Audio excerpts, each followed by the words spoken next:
Antes entonces de dar paso a las preguntas, quiero tomarme nada más 10 minuticos para hacer, son 10 minutitos nomás, para hacer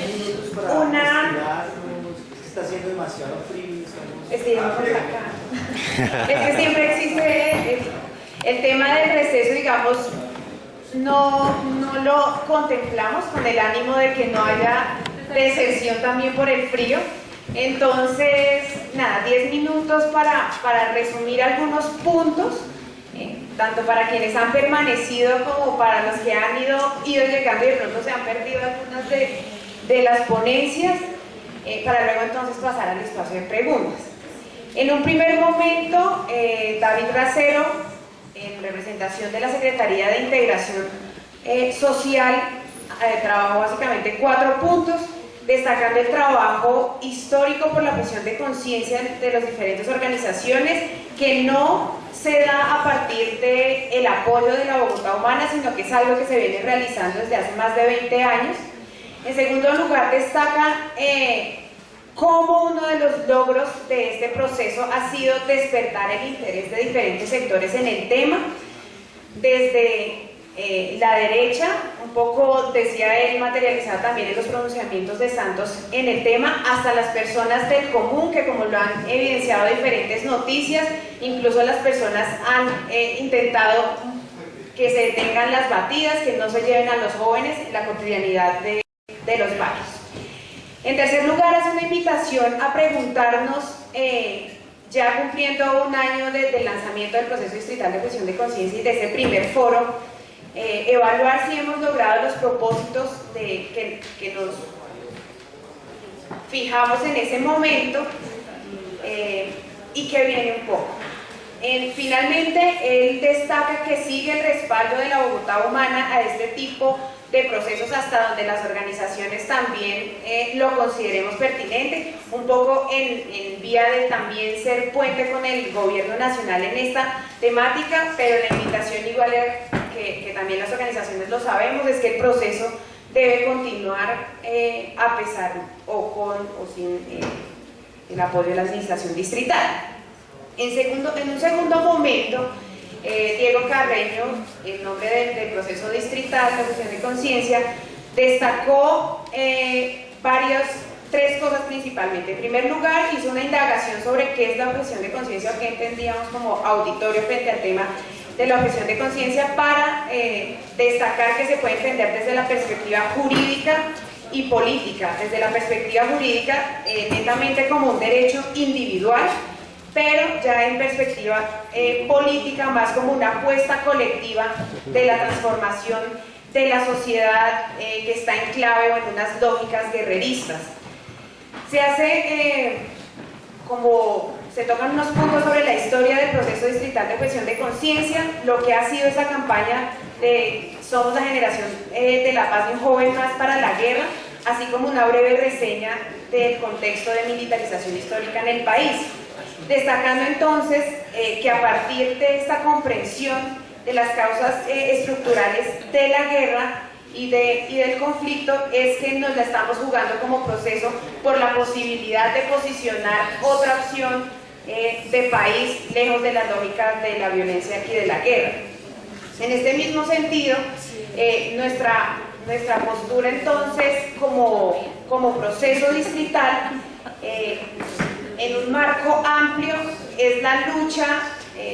más allá de la objeción de conciencia del servicio militar obligatorio, en un marco más amplio donde los jóvenes tengan entonces posibilidades de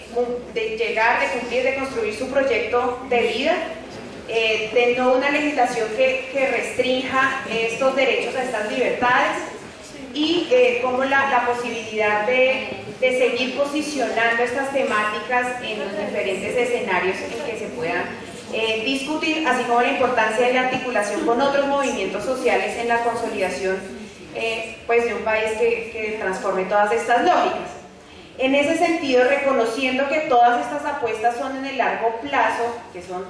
grandes, se destacaron algunas en el mediano y corto plazo. entendiendo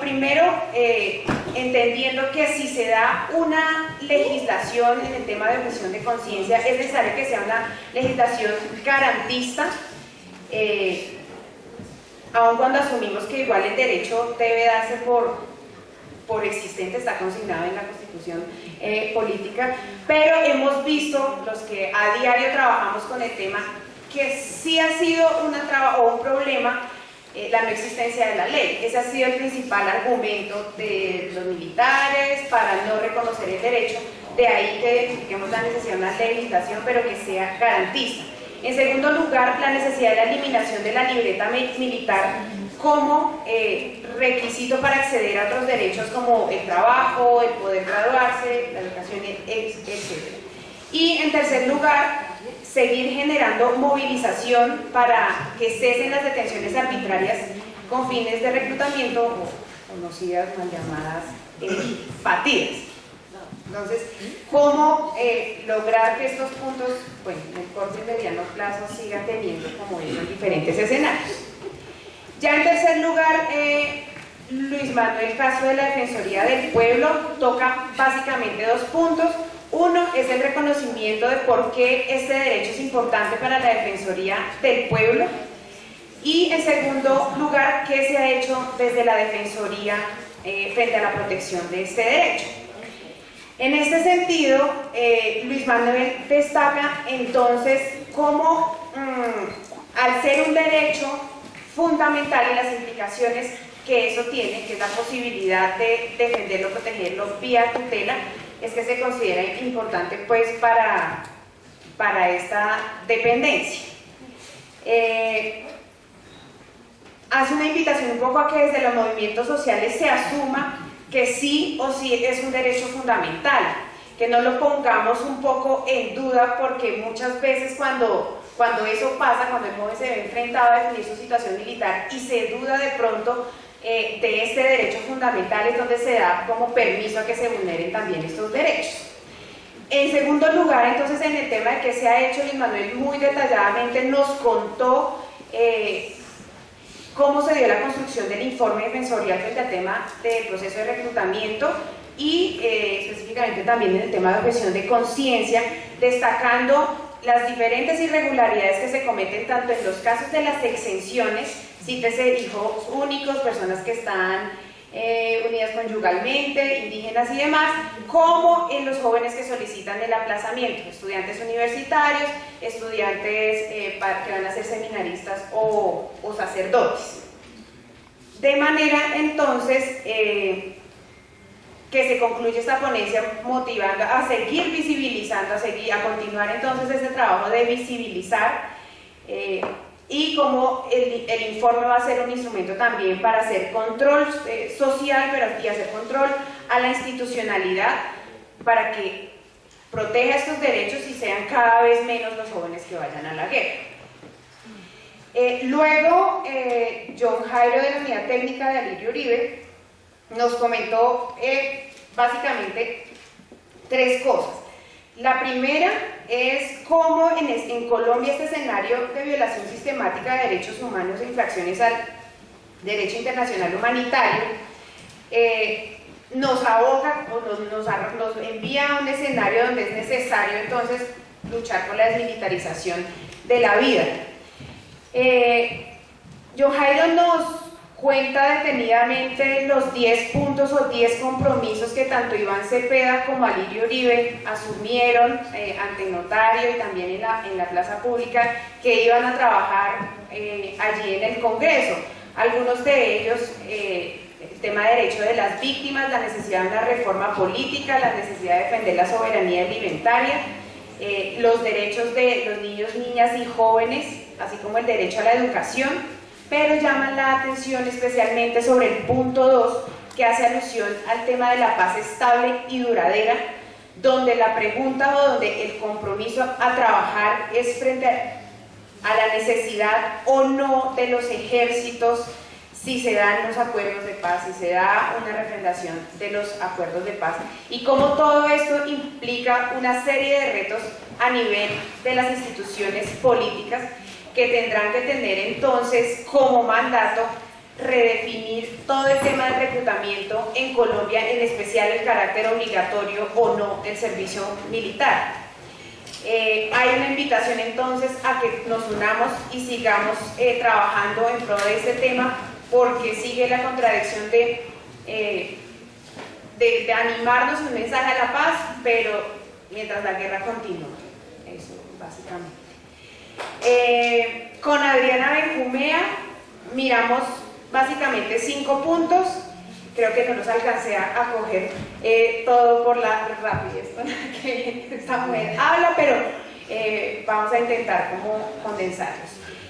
El primero de ellos, el punto desde el cual parte la invitación y las preguntas que hace Adriana, es la diferencia entre el joven que revisa este tema desde la neta necesidad de la libreta militar, al salto, la diferencia que existe entre el conglomerado de jóvenes o la apuesta del joven en el marco de una movilización por este tema y por la desmilitarización en general. De esta manera entonces se centra en la revisión de qué hacen, cómo reclutan y qué retos implican 3 actores que reclutan. En primer lugar, los paramilitares, que ha implicado que tanto hombres y mujeres jóvenes en su momento fueran reclutados por estos grupos y su integración o desenvolvimiento también en la sociedad, cómo la sociedad asume también esta interlocución con estas personas, cómo no dejar que vuelvan a los grupos armados, cómo no incluso revictimizar también a esta persona. Con el tema de la guerrilla un poco los retos también en esta misma vía de cómo hacer como sociedad con ellos y con ellas también en la convivencia diaria que se va a venir en un escenario de conflicto. El reto entonces, y finalmente con el tema de los militares, cómo más allá de actualmente los que no quieren ir a la guerra, qué hacer con los que ya están en la guerra, también de parte de las fuerzas militares. Un poco también en clave después de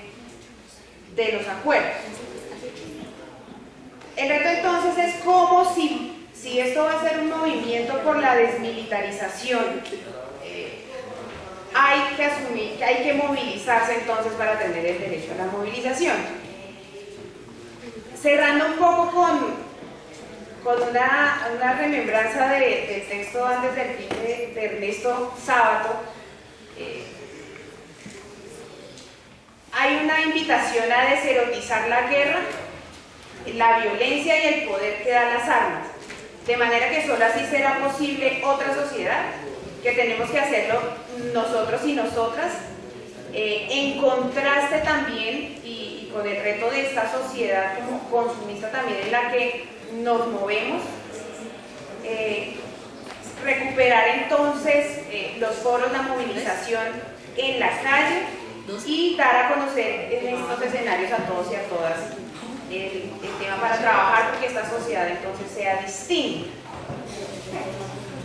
Finalmente, con Ángela María miramos 3 cosas. La primera, cómo se da, cómo se intentó a partir de una investigación académica, partir del postulado como contraria a la creencia típica de que los jóvenes no hacen política, sino están dedicados a otras cuestiones como de menor trascendencia, encontrando que sí hay propuestas, por ejemplo, desde los objetores de conciencia, que también se han encontrado con un escenario desafortunado de estigmatización en su momento de jóvenes que no querían prestar ningún tipo de servicio, pero encontrando que efectivamente sí hay unas propuestas desde los antimilitaristas, sí hay unas propuestas desde los y las objetoras por una forma de país diferente. En segundo punto se destaca la tensión entre los derechos y los deberes consagrados constitucionalmente, donde en últimas siempre ha primado, en este caso específico, el deber consagrada en el artículo 216 de la prestación del servicio militar, lo que ha ubicado a los jóvenes como víctimas de la pobreza y la guerra, para lo cual se citan algunas cifras entonces en el tema de educación y en el tema de reclutamiento. En tercer lugar, el panorama es qué hacer frente a todo esto desde los quehaceres de cada uno y cada una de nuestras organizaciones. Un poco más allá del tema de ocupar, digamos, de la ocupación en el proyecto de ley,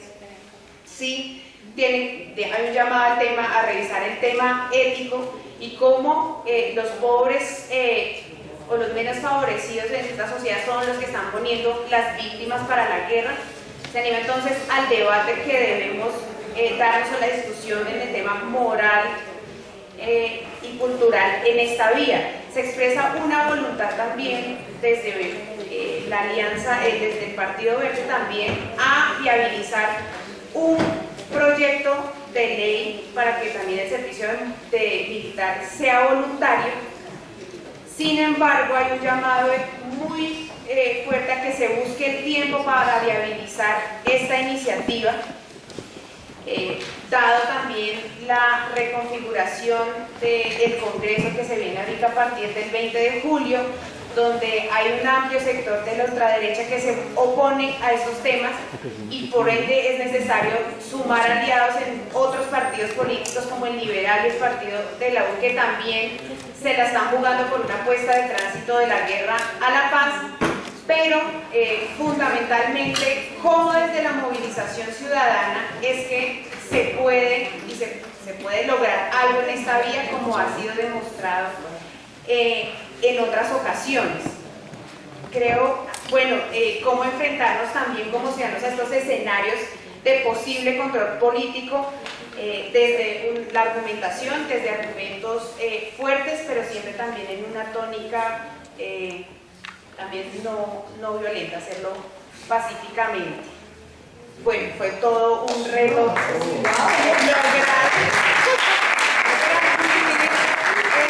estos puntos, entonces los micrófonos quedan abiertos para que podamos conversar. Muchas gracias. Bueno, buenas tardes. Buenas tardes. Digamos que me gustaría referirme a un punto concreto y pues una pregunta a Ángela y al compañero de Jacob, y es que nos hablaron un poco de las perspectivas a futuro que tiene pues el movimiento por la desmilitarización de la vida juvenil y de la vida en términos generales. Yo observo tres disposiciones, como la anotaban los compañeros, de carácter político. El primero, digamos que los compromisos que salen de las mesas de diálogo con la insurgencia. Otro elemento es ese Frente Amplio por la Paz, y otra disposición será entonces la reconfiguración del Senado, no solamente que llega a la ultraderecha, sino también ese escenario de unidad nacional, y que de una u otra manera va a tener implicaciones en términos de gobernabilidad. Yo quisiera preguntar a los compañeros qué perspectiva se tiene sobre el escenario de Asamblea Nacional Constituyente como un ejercicio donde podría caber este tipo de reivindicaciones y cómo lo leen, ¿sí?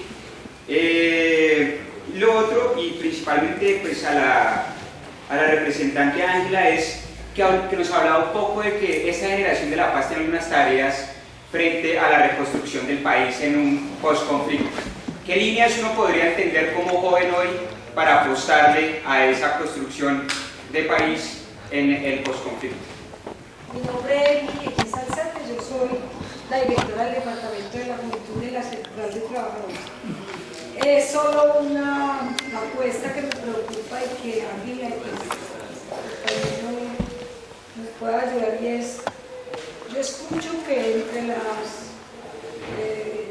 las condiciones que hay para no prestar el servicio militar está el empleo.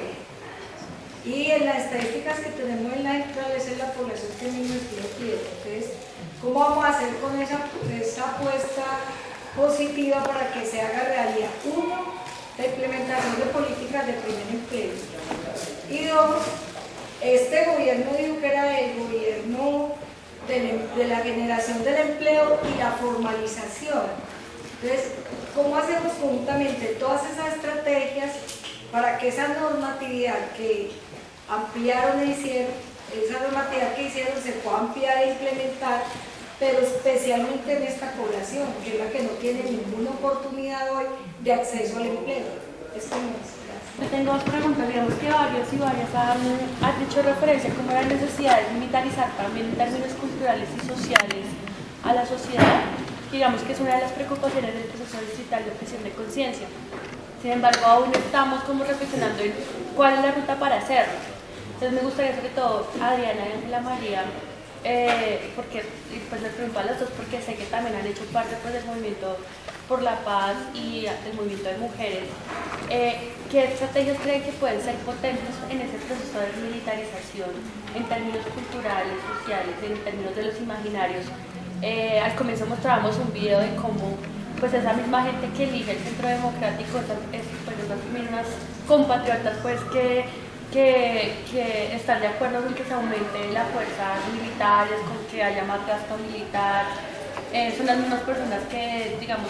que aprueban o naturalizan la limpieza social. O sea, creo que eso va en la misma línea de lo que implica una sociedad militarizada.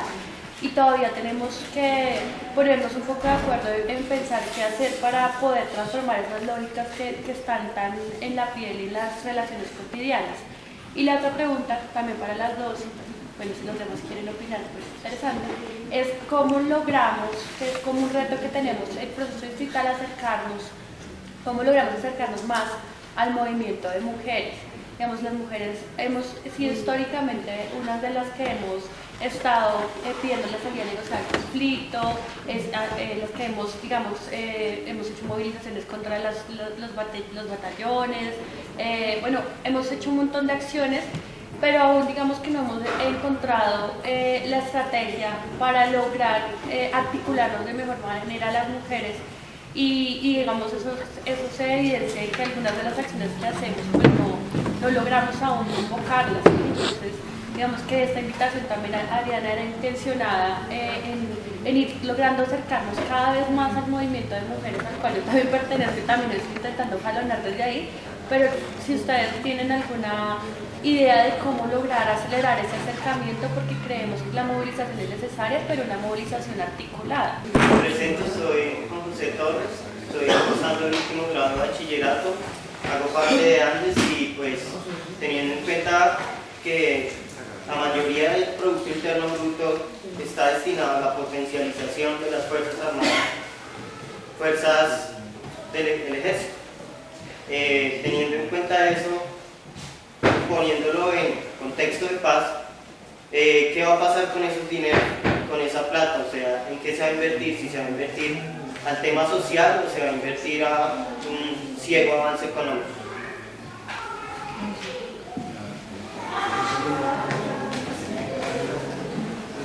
Buenos días, mi nombre es Laura Herrera, una parte de las especializaciones secundaria, principalmente sabiendo que los colegios normalmente entregan las listas cuando los estudiantes están en 11 al distrito militar. ¿Cómo podríamos detener esto? Ya que se supone que eso no se debería hacer, pues porque principalmente los estudiantes de 11 aún no son mayores de edad. Entonces, ¿cómo se podría detener la lista del distrito militar? ¿Y cuál podría ser el marco legal de eso? La mía es, yo soy Juliano Valle, hago parte de la acción colectiva Objetores Defensores de Conciencia. La mía es una pregunta un poco para incitar a tener ideas. Es a partir de la experiencia que hemos tenido de los empujes concretos en el Congreso de la República para impulsar una ley que desarrolle la sentencia de la Corte que reconoce el derecho fundamental, el carácter fundamental del derecho a la objeción de conciencia. La pregunta mía es, teniendo dos actores del Estado, digamos, representando al Legislativo y al Ministerio Público como la Defensoría del Pueblo, la pregunta mía es, ¿cómo hacemos para que esas dos instancias del Estado puedan, con ese escenario de favorabilidad política, puedan dialogar y el avance en el Congreso tenga una mayor fuerza? Esa es mi pregunta. Preguntar si ustedes conocen alguna experiencia y también quiero conocer su opinión respecto a los efectos que tiene una solicitud de una libreta militar y pues los abusos que hay alrededor de este tema con la universitaria de las mujeres transgénero en Colombia? Creo que entre todos aquí, todas la podemos como responder. Hay unas súper complejas en términos de que creo que lo que vamos a hacer es resolverlo entre todos. Sobre el tema del mecanismo del referendo o la Asamblea Nacional Constituyente, de los acuerdos de La Habana, hay que mirar, pues de todas maneras, en el punto sexto de la agenda de la negociación con las FARC, queda establecido el referendo como mecanismo, ¿cierto? Como mecanismo de ratificación. Pero sin embargo, sabemos que en la medida en que se abren las mesas de conversación, que por ahora se habla de fase de exploración con el ELN ha hablado en muchas oportunidades, en los distintos intentos, y ustedes los deben recordar, en una gran convención nacional, ¿sí? Y las FARC también en algunas de sus declaraciones, no es su condición de comunicado que saca conjunto la mesa, gobierno y FARC, sino en las declaraciones que ellos hacen han ratificado la necesidad de abrir un espacio de Asamblea Nacional Constituyente. Eso para decir que yo creo que todavía no existe claridad. Se tramitó la ley en el Congreso de la República que habilita la convocatoria al referendo, y ahí lo ato a otra de las preguntas que ustedes hacen, y es que si el mecanismo va a ser la convocatoria al referendo, pues por un lado el reto enorme va a ser que se apruebe el referendo. Ustedes saben que ahí se exige mayoría, ¿cierto? Mayoría absoluta, y ahí quizá por esa vía podría buscarse que en perspectiva de enfoque diferencial quedara un artículo referido al tema de objeción de conciencia. Yo veo que ese puede ser un camino y que quizá habría que trabajarlo y explorarlo, porque está atado absolutamente a lo que ustedes han hablado y a la maravillosa síntesis que se hacía aquí, es la desmilitarización de la vida de los jóvenes pasa por esa voluntariedad, ¿no?, de acceder al servicio militar. Yo quiero decir que yo respeto a quienes deciden tomar ese camino, ¿sí?, de las fuerzas militares, pero que sea una opción y no sea la obligación, creo yo. Entonces creo que ahí habría que mirar, hay distintas opciones. El tema de la Asamblea Nacional Constituyente hay que mirarlo con mucho cuidado. Ustedes recuerdan también, o sea, los riesgos jurídicos son enormes en un momento como el que hay, y en todo eso yo lo que creo es que se necesita una enorme vinculación de la ciudadanía para ir aclarando cuál es el mejor camino. La ley se tramitó en el Congreso, la que permite convocar al referendo el mismo día de elecciones, ¿sí?, que eso podría facilitar un proceso. Eso significaría que fuera el año entrante si es referendo, pero hay que esperar, vuelvo y repito, a mirar cómo la enorme complejidad que va a asumir este país de tener 2 mesas de negociación y tener una oposición de la ultraderecha absolutamente devastadora. ¿Qué necesitamos ahí? Pues la fuerza de la ciudadanía para salir a defender, porque lo que sí es fundamental, todo esto es claro, pero si bien la paz y las condiciones de dignidad no se construyen con el silencio de los fusiles, sí pasa con el silencio de los fusiles de los insurgentes.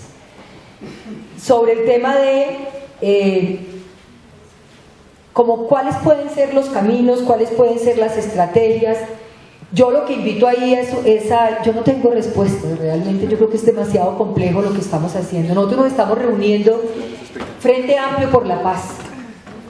Llevamos 3 reuniones para mirar, y eso es un tema político, ¿cómo vamos? Ese Frente Amplio por la Paz, que puede ser la reconfiguración de una izquierda democrática en Colombia, ¿cómo vamos a apoyar los procesos de paz para transitar, como diría Livio Iván si estuviera aquí, hacia esa paz estable y duradera, como lo dice la agenda con las FARC? ¿Cómo vamos a hacer para apoyar el proceso, pero para mantener una independencia radical, que es la que va a llevar a lo que ustedes dicen como otras preguntas? A mirar el presupuesto de este año, que debe estar votándose en octubre del 2014, si ahí empieza de manera gradual a darse una reconfiguración de un presupuesto que tiene cerca de 30 billones para la guerra, por encima de lo que se destina a la salud, a la educación, a la cultura, ni se diga que va a ser fundamental, ¿cierto?, a la vivienda y a reforzar en algunos elementos, porque ustedes ya lo están viendo, que los industriales en Colombia, fruto de todos estos TLCs y la apertura de hace 20 años de una constitución que es totalmente garante en lo social y absolutamente neoliberal en lo económico, los empresarios están diciendo necesitamos, los industriales, una reconfiguración y casi que medidas de protección para que la industria, que es de los sectores que más ha caído en Colombia, se reconfigure. La política de un gobierno para mí está retratada, la radiografía es un presupuesto. Vamos a, ¿cierto? Vamos a ir mirando cómo se transita tareas que no son fáciles, porque estamos negociando un conflicto en medio de la guerra, sin cese al fuego, con ejercicios interesantes de ceses unilaterales al fuego, que pocos se han reconocido, pero que han estado allí. Y entonces ahí lo que hay que tener, yo digo, es mucha persistencia, mucha resistencia, mucha imaginación, pero exigencias también en términos de cómo ese presupuesto poco a poco va a ir haciendo ese tránsito que preguntaba alguno de los jóvenes, y es, ¿y eso a dónde va a ir? Nosotros escuchamos en campaña a Santos. Yo no soy santista, para nada. Hice 4 años de oposición a Santos. Pero le vamos a hacer cumplir esto. Dijo, el presupuesto de la educación va a pasar de 4.3 billones a 7 billones. ¿Sí? Dijo que se iba a revisar el modelo de financiamiento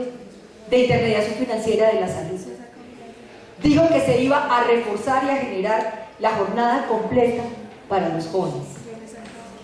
Y que se iba a hacer una profunda reforma, porque aquí no solo hay que reformar la educación superior, aquí hay que reformar la educación en su conjunto. Pues ahí vamos a estar para hacer esto. Entonces les digo, Frente Amplio, va a haber movilizaciones, invitaciones, foros, mucha pedagogía para la paz, a la cual están ustedes invitados. Entonces digamos como que, yo digo, vean, yo no tengo la respuesta, esto es muy complicado, pero ustedes que se han movido en resistirse a tomar un arma para plantarse en el mundo, tienen enormes propuestas culturales, tienen narrativas desde las cuales nos pueden ayudar a pensar cómo nos vamos a imaginar una Colombia en paz. Yo pienso que a nosotros nos pasa como a los deprimidos, a los depresivos. Los depresivos que han estado deprimidos no sé cuántos años,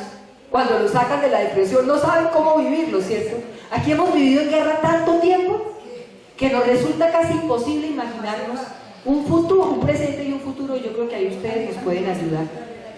Y finalmente, para que puedan seguir nuestros compañeros, porque creo que hay muchas tareas sobre la pregunta específica de las listas que los colegios mandan. Yo creo que ahí sí hay que hacer un seguimiento, porque yo sí creo que hay enormes diferencias en la manera como se manejan, aquí también se hablaba de los negocios, los listados que se envían de los colegios privados a los colegios públicos. Eso es lo primero sobre lo que habría que hacer control político. Y lo segundo, como bien lo decías tú, que me maravilla que es una niña, una estudiante de un colegio. Eso es una maravilla, eso no pasaba nunca en Colombia, que jóvenes de colegio estuvieran aquí sentados, ¿cierto? Ustedes hacen política. Una demanda a la Corte Constitucional porque se estaría incumpliendo, como bien lo dices tú, el Código de Infancia y Adolescencia, que va hasta antes de los 18 años.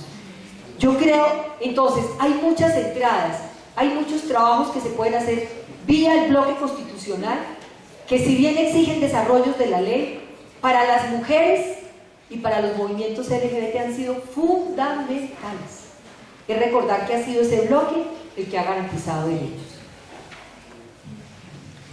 Bueno, como 3 cosas cortas. Voy a decir una que me va a ser poco popular, pero que yo creo que hay que decirla en estos espacios, y es la militarización de la vida civil no solamente es una responsabilidad de los grupos armados. Entonces, efectivamente, cuando yo pongo en un pueblo muy pequeñito una base militar del ejército, si yo ahí estoy militarizando esa sociedad. Pero resulta que también cuando vemos el 20 de julio los desfiles y todos los señores y las señoras orgullosamente vestidos de camuflado, y a sus niños y a sus niñas, y promoviendo que ese es el mecanismo que tiene que tener el país para no la vía de la conversación o del diálogo, sino la vía armada. Creo que eso dice, es que aquí hay una responsabilidad del Estado, pero hay una sociedad que también le parece que las armas es la mejor vía. Cuando hay unos ricos, dueños de unas tierras, que no optaron por la vía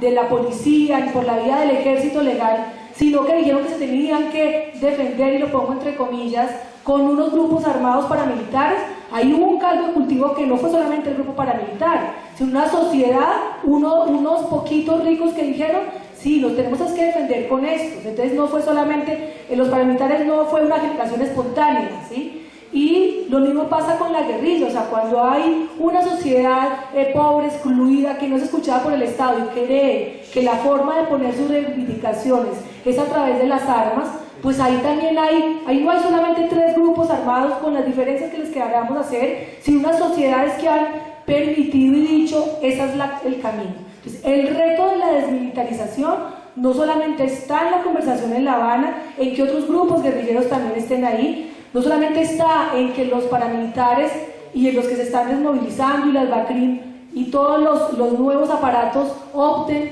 porque no se van a repetir las condiciones y las situaciones que hicieron víctimas a la población. No solamente ellos, esos 3 grupos, simplificando esta guerra, tendrían compromiso en la desmilitarización, sino que estas sociedades que optaron por esos caminos, pues también tienen ahí un compromiso. Entonces creo que ahí está un reto que es importante. Hay una segunda cosa que tiene que ver con la responsabilidad del Estado, y es que yo creo que ese tema de allá están 2 partes conversando, pero aquí también hay que hacer una mesa de diálogo, y en un lado de esa mesa tienen que estar los pobres, las víctimas, los jóvenes, los excluidos, y yo creo que en el otro lado, y ahí acudo como a la lógica marxista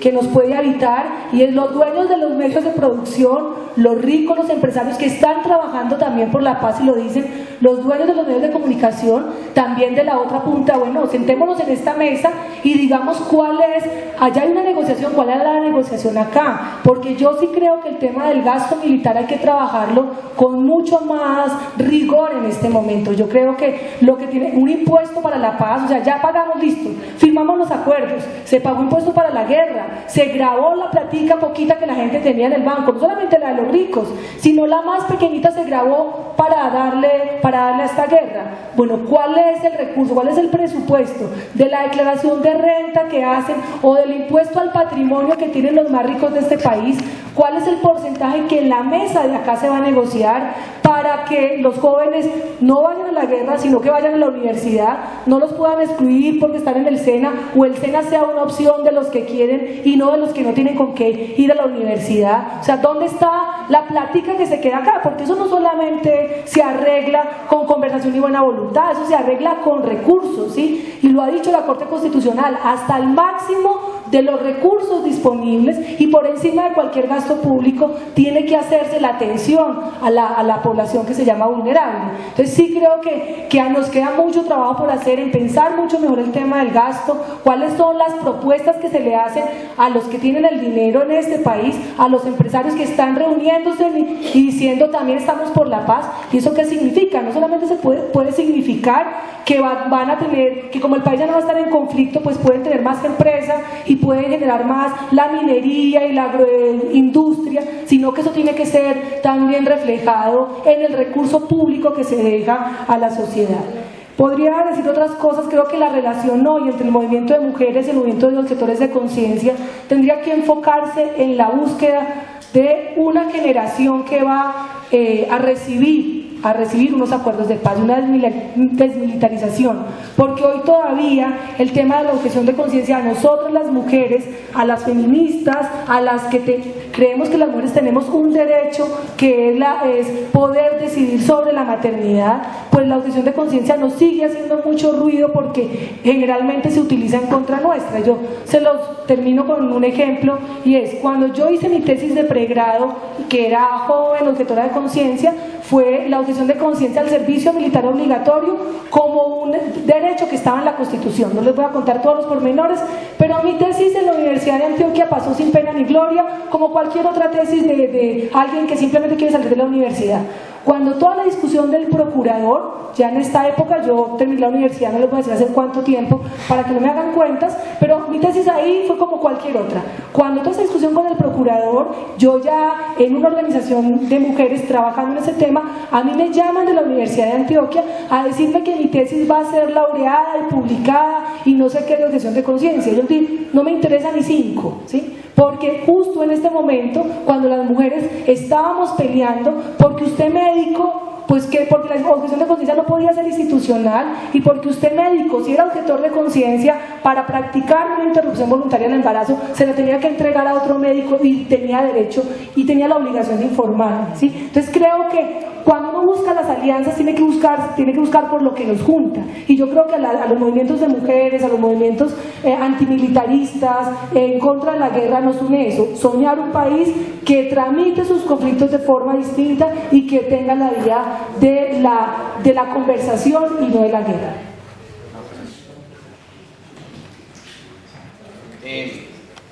Pues noto que la mayoría de las preguntas se han ido respondiendo, entonces me voy a concentrar como en dos particulares. Una la que tiene que ver con el caso de mujeres transgénero.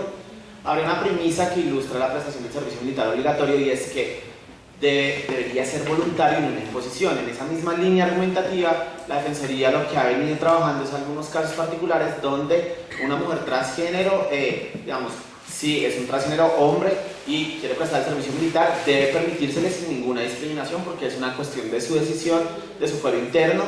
Pero, en cambio, si es una persona que reivindica su condición de mujer transgénero, no existe ninguna circunstancia constitucional que justifique la obligatoriedad de la prestación del servicio militar obligatorio. ¿Qué estamos trabajando?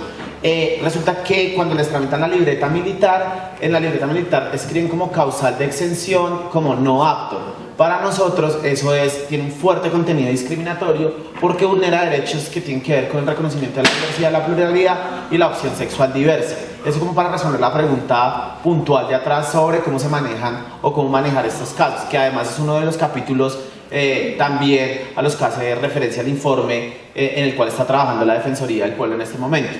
La siguiente pregunta tenía que ver cómo articular redes o lazos de comunicación entre diferentes entidades del Estado, diferentes instituciones. Yo creo que una de las cuestiones que más dificulta en Colombia la adopción de políticas públicas es la ausencia de información oficial, confiable, real, producto de las propias instituciones del Estado en general. Esto aplica para todos los temas: interrupción voluntaria del embarazo, aplica para temas de objeción de conciencia, prestación de servicio militar, temas agua, vivienda, salud, etcétera, etcétera. Creemos nosotros que en particular con el tema de objeción de conciencia es importante que existan cifras claras en relación con preguntas como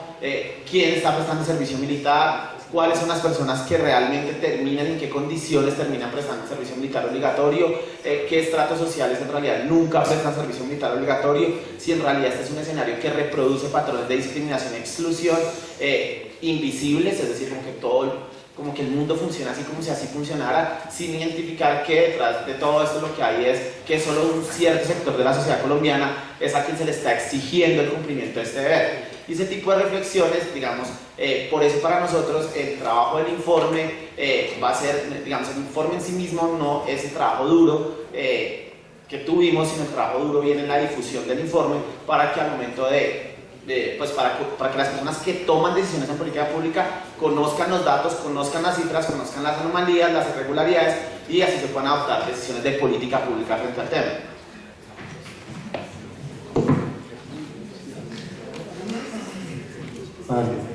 Vale.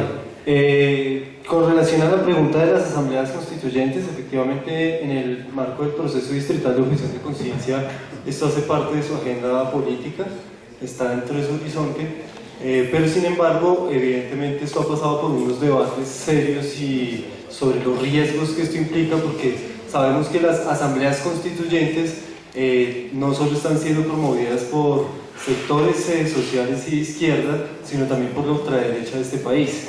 y sabemos los riesgos que en el debate cuando estaba en el 90 la asamblea constituyente, pues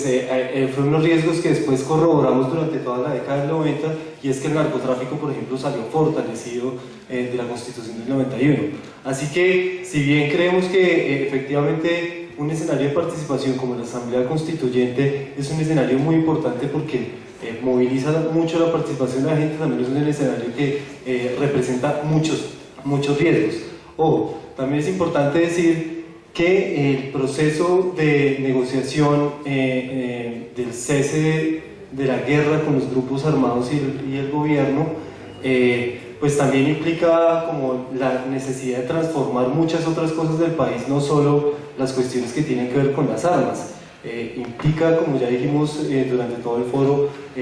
transformar incluso las cosas jurídicas que se convierten en causas generadoras de la guerra, de la injusticia en el país. En ese sentido, digamos que lo que sí está claro es que cuando se habla de las negociaciones de paz, pues también se está hablando de la necesidad de hacer transformaciones estructurales del Estado colombiano, ¿sí? Entonces, en esa línea más o menos va la reflexión. Yo lo que diría con relación al tema de las asambleas constituyentes es que esto sigue siendo un debate incluso para nosotros en el proceso distrital y que de escenarios como estos estamos sacando insumos para tomar claramente las posiciones políticas al respecto. Con relación a lo siguiente, al tema de objeción de conciencia en las regiones, si conocemos casos de objetores de conciencia, efectivamente no solo conocemos, sino hemos acompañado casos de objetores de conciencia en distintas regiones, en Arauca, en Putumayo, en San Vicente del Caguán, es decir, en zonas de guerra. Y es importante esta pregunta por una razón, y es que efectivamente los dispositivos de acompañamiento para objetores de conciencia en zonas de guerra y de militarización son muy diferentes porque implican una dimensión también de la protección que siempre hay que tener en cuenta, ¿sí? Entonces digamos que sí hay casos de objetores de conciencia en regiones, no solo es una cuestión de los centros urbanos como Bogotá, Medellín o Cali, sino que efectivamente muchos jóvenes que han sufrido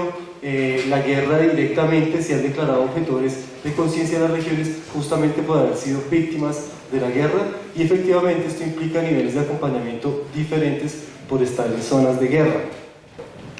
En tema de las listas de los colegios hay una reflexión importante que con la acción colectiva de objetores y objetoras de conciencia hemos desarrollado, y es que efectivamente a menores de edad no se los debería incluir, aunque hay una normativa que lo exige en términos de la Ley 48 del 93.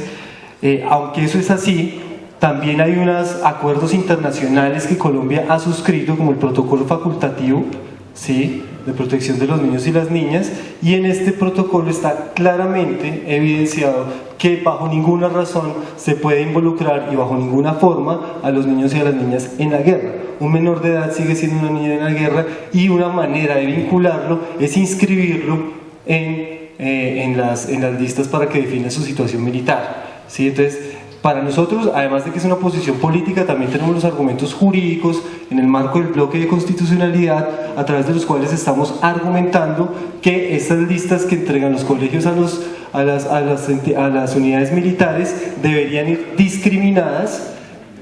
de entrada, incluso no solo sacando a los menores de edad de esas listas, sino también a las personas que han sido víctimas de la guerra. Tampoco deberían ir. Y todas aquellas causales que ya sabemos que tiene la Ley 48, estas listas ya deberían ir discriminadas incluso desde los colegios, para que esto no quede a la voluntad y a la potestad de los militares. A eso se junta otra acción que acabamos de emprender, que es una demanda de inconstitucionalidad para que los cuotas de compensación militar que actualmente están siendo recaudadas por el Ministerio de Defensa y el Ejército colombiano dejen de ser de manejo directo de estas dependencias y pasen a ser parte del presupuesto general de la nación, para evitar que con esto también que los militares sigan en la corrupción que genera el recaudo de esto, que es considerado como una exención, un pago de una compensación militar, cuando en realidad es un impuesto, ¿sí? Entonces por eso también es otra de las contribuciones, digamos que son pequeñas formas en las que en la dimensión de la militarización cultural pues estamos tratando de transformar. Entendemos que el fenómeno de la militarización es un fenómeno muy complejo y muy grande en este país, pero lo que estamos tratando de hacer paso a paso, a través de herramientas muy chiquitas y concretas, es ir desmilitarizando a la sociedad en sus distintos niveles. Desde el servicio militar obligatorio hasta el presupuesto, al escandaloso presupuesto que invierte Colombia en la guerra, ¿sí? Pero también en la transformación de las relaciones de género basadas en el milipatriarcado y en el machismo, lo cual implica también una reflexión para todos aquellos guerreros masculinos que se van a desmovilizar o que se han desmovilizado sobre lo que significan las masculinidades hegemónicas basadas en el estereotipo del guerrero, y eso es una cuestión que hay que trabajar con las personas que salen de los campos de batalla, y es cómo se está ejerciendo esa masculinidad y cómo la transformamos en las relaciones cotidianas, en la familia, en la pareja, en el colegio, ¿sí? Entonces ahí tenemos también una cuestión muy importante. El caso del LGBTI, efectivamente con una organización que se llama Entre Tránsitos, hemos venido construyendo perfiles de casos de personas trans objetoras de conciencia. Aquí hay una problemática muy fuerte, y es que aquellas personas que hacen el tránsito a masculino tienen la dificultad, y es que en su cédula sigue apareciendo la letra F de femenino, y entonces muchas están reivindicando sacar la libreta militar donde no está esa discriminación para que no tengan que ser discriminados porque en su cédula aparecen como femeninos, ¿sí? Lo que hemos dicho ahí es la necesidad de que incluso si hay que abordar la discusión de que está el femenino o masculino en la cédula, se lleve a la discusión, pero bajo ninguna razón puede ser que el mecanismo para superar esa situación sea reivindicar la libreta militar, que hoy en Colombia se convirtió en una causal de violación de derechos fundamentales de los jóvenes en el país, ¿sí? Y tenemos aquí varios casos, incluyendo el mío, de personas que no nos hemos podido graduar de la universidad hace más de 4 años por haber objetado por conciencia incluso a tener la libreta militar, ¿sí? Entonces, en el rasero y en el horizonte de lo que estamos haciendo también está la eliminación de este requisito, que digamos en la experiencia que conocimos de Ecuador fue evidente que la manera como se terminó eliminando el servicio militar obligatorio y volviendo a Ecuador un territorio de paz fue eliminando todas las causales por las que se exigía la libreta militar. Entonces por eso esto es un reto muy importante, porque en Colombia hay muchos jóvenes que no tienen definida su situación militar, que no tienen la libreta, y que además de que están siendo perseguidos en las calles y en los campos, también nos están siendo vulnerados los derechos al trabajo, la educación y otros derechos. Y para terminar, yo creo que esto es importante mencionarlo, además de todo el escenario legislativo que se mencionó de una ley de objeción de conciencia que contemple un servicio social alternativo enfocado al derecho a la paz, un proyecto de ley que elimine el servicio militar obligatorio, todo el tema de la movilización social, que es fundamental y principal, porque yo creo que incluso para la pregunta de la Asamblea Constituyente, la pregunta que nos debemos hacer es: ¿estamos movilizados y movilizadas para enfrentarnos a un escenario de esos? Porque si la respuesta es no, no lo hagamos, porque entonces lo que vamos a abrir es la posibilidad de los que sí se están movilizando y los que tienen los recursos para hacerlo, de que nos hagan un gol muy grande. Entonces, hay la importancia de la movilización, pero dentro de todos estos otros casos, de eliminar la libreta, de tener el proyecto de ley, el derecho a la paz, también es fundamental poner más casos de objetores y objetoras. Es decir, que más personas, hombres y mujeres, nos declaremos objetores y objetoras de conciencia ante las unidades militares. Que aquellas personas que tienen la libreta militar renuncien a ese documento para quitarle legitimidad en apoyo a los objetores de conciencia. Y ahí necesitamos mucho la solidaridad. Si usted ya definió su situación militar, los que no lo hemos podido lograr, necesitamos su solidaridad y necesitamos que ustedes también renuncien, que hagan acciones públicas quemando esa libreta, rompiéndola o devolviéndose al Estado diciendo que no están de acuerdo en presentar esto. Si los van a elegir en un cargo, pues decir que no están de acuerdo con que les pongan este documento. En fin, hay muchas cosas, pero aquí lo más importante, a pesar de lo institucional, de lo legislativo, de los derechos que a veces se nos vuelve un fetiche, es sobre todo la movilización social. Y en eso yo creo que es muy importante lo que dijo Adriana, es fundamental movilizarse, potenciando esas redes sociales, pero que tengan un efecto en las calles y sobre todo, y esto es muy importante, en los y las legisladores. Y eso es fundamental, porque son las personas que están tomando decisiones, y a ellos y a ellas son a los que hay que hacerles sentir esas movilizaciones para que tengan efectos. Y en esto yo pienso que lo fundamental y lo que está detrás del derecho a la objeción de conciencia es todo el deber y el derecho de la desobediencia ante normas y leyes que son injustas. Y eso es lo fundamental. y es el valor ético de la objeción de conciencia, la desobediencia y la movilización cuando hay leyes que atentan contra no solo las personas, sino contra los pueblos. Bueno, a mí de último, saludar a María Robledo, y yo diría que hay como varias cosas que tendríamos que caminar y que son urgentes. Una es exigir al gobierno y en la mesa de negociación que se viene haciendo en La Habana, construir una ruta pedagógica que todos y todas las colombianas podamos conocer qué es lo que se está discutiendo. Hay unos informes, unos avances, sin lugar a dudas, que nos van a llevar, después de que se conozca qué es lo que se está debatiendo allí, después de que se sume el ELN, el EPL a este proceso de paz y de búsqueda de un conflicto que realmente nos lleva por caminos desastrosos los derechos humanos, crear los caminos hacia una reforma política. No hay que tenerle miedo a la reforma política encaminada, que hay que buscar mecanismos de participación más democráticas, un estatuto de participación política para las minorías. Hay que pensar en un país que realmente tenga en cuenta y nos pensemos de que no estamos solos, de que es un país multiétnico y pluricultural.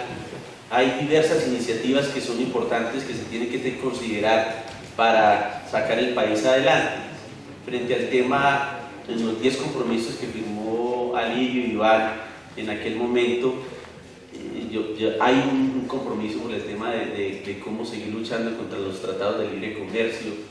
Creemos que hay que seguir trabajando por el tema de la lucha por una soberanía, donde aquí las multinacionales no vengan y nos dejen el país como nos lo están dejando. Creo que es importante trabajar hacia un estatuto del trabajo que realmente elimine y tenga las garantías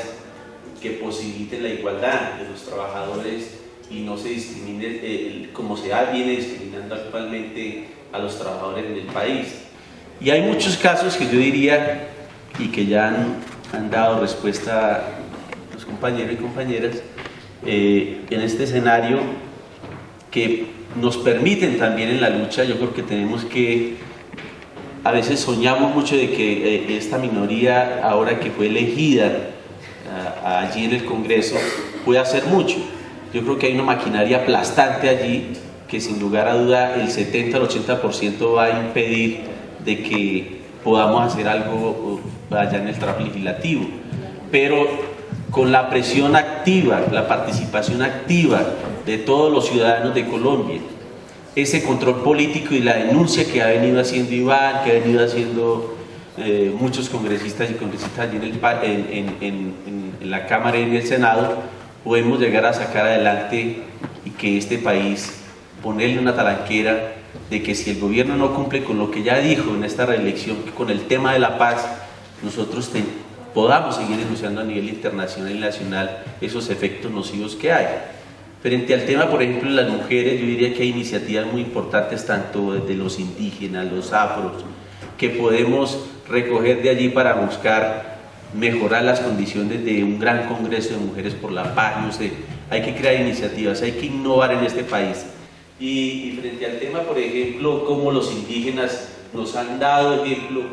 cuando se les recluta a sus miembros de su comunidad, los indígenas se han organizado, han ido allí a los batallones, han ido allí a las guerrillas, a los campamentos guerrilleros, a rescatar a los jóvenes que han sido retenidos forzosamente para el servicio militar o para participar en la guerra. Lo mismo tenemos que hacer nosotros desde la sociedad civil, desde acá, presionar con nuestras madres y con nuestros familiares para que realmente este servicio militar forzado, digo yo,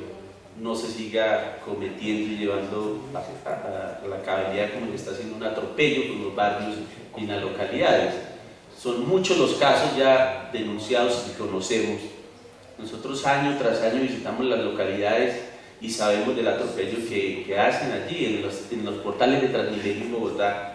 Son retenes permanentes, batallones que vienen del Meta, batallones que vienen del Tolima, a reclutar a la gente, a los jóvenes, y se los llevan sin más ni menos y se van perdiendo. Esto tiene que tener un control, y yo diría, desde allí, desde la Cámara, con Alirio Uribe, pues vamos a hacer ese trabajo de control político y mirar a ver qué es lo que está allí, llamar a estos generales y de los batallones y al ministro de Defensa a ver qué es lo que está pasando allí con este caso. Muchas gracias. Siendo muy expertos y juiciosos con el tiempo, una en punto, agradecimiento especial a quienes están en esta mesa y a ustedes también. A pesar del frío y demás, nos mantuvimos acá. De nuestra parte queda el compromiso, ya que tenemos sus correos, de hacer llegar obviamente la relatoría de este espacio. Muchas gracias y feliz resto de día.